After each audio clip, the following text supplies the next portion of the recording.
Now, Donald Trump is headed back to the White House as the 47th U.S. president.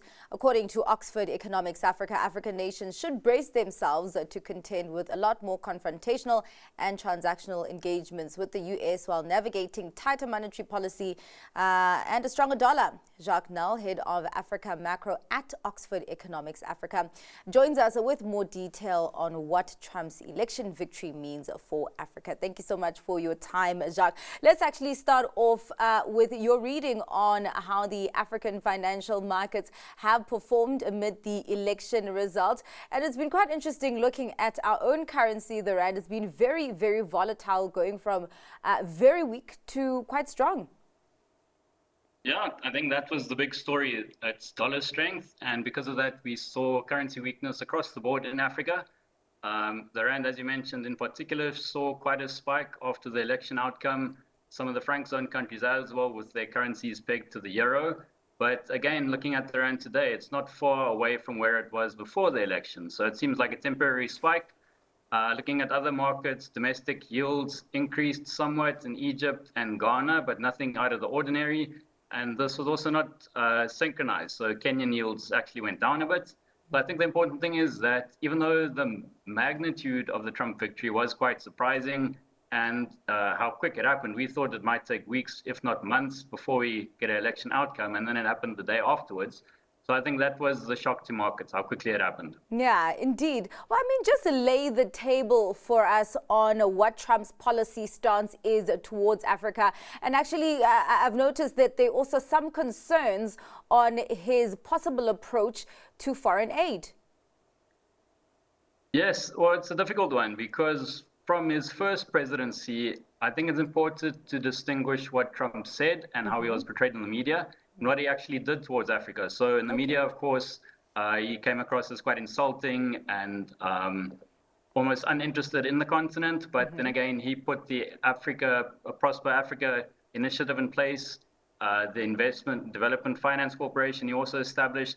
Both of those initiatives have been pretty productive to facilitate investment in Africa. So there's that mismatch. Going forward, again, it's very difficult to say because Africa didn't really feature in either candidate's campaigning.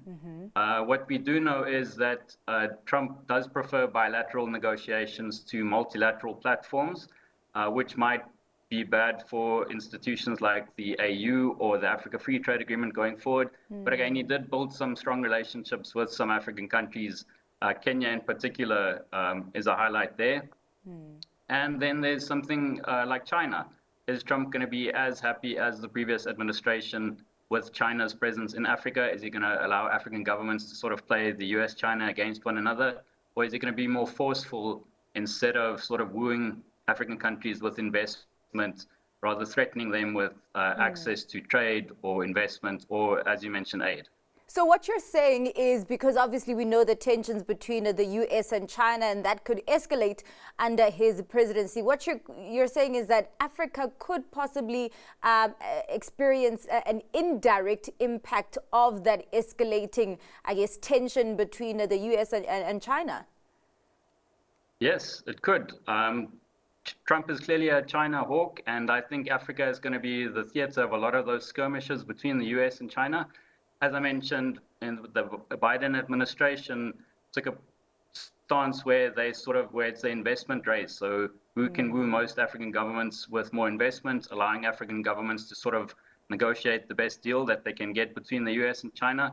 And maybe that's not going to be the case under Trump, where he's going to be a lot more forceful and aggressive and sort of make countries or governments decide which side they are going to lean on. And if they choose the China side, then maybe relations with the US economically are going to deteriorate. Yeah. Well, I mean, one of the main points of discussion in terms of the impact of the US election on South Africa and Africa, on a broader sense, is through the African Growth and Opportunity Act, AGOA. And we do know that, sentiment around that and, there were questions that were raised on its renewal under Democratic Party rule. And I'm wondering then, because there seems to be this narrative that could maybe deteriorate or maybe it won't get renewed, or maybe there might be certain stricter conditions attached to its renewal under Trump rule.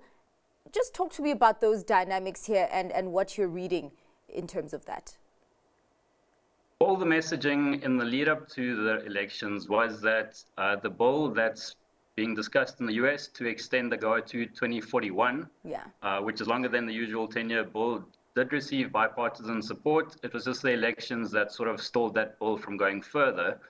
I think an important part of that bill is that it allows the president to implement an out-of-cycle review of a specific country's eligibility to the program, which then sort of gives Trump what he wants. He can use a GOA as a stick or a threat when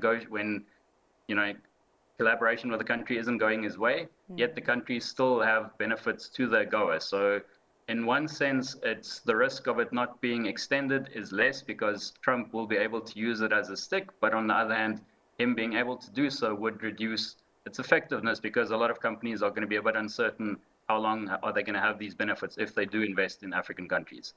And also on that, because also something that I've been wondering on, because I mean, obviously, the fact that there were questions raised on the renewal and there was some hesitation from the US is due to the South Africa's perceived support for Putin. And I mean, Donald Trump and Putin's relationship, I wouldn't say is bad. So would that also maybe not lend itself to Trump actually giving South Africa a chance in terms of continuing under a GOA?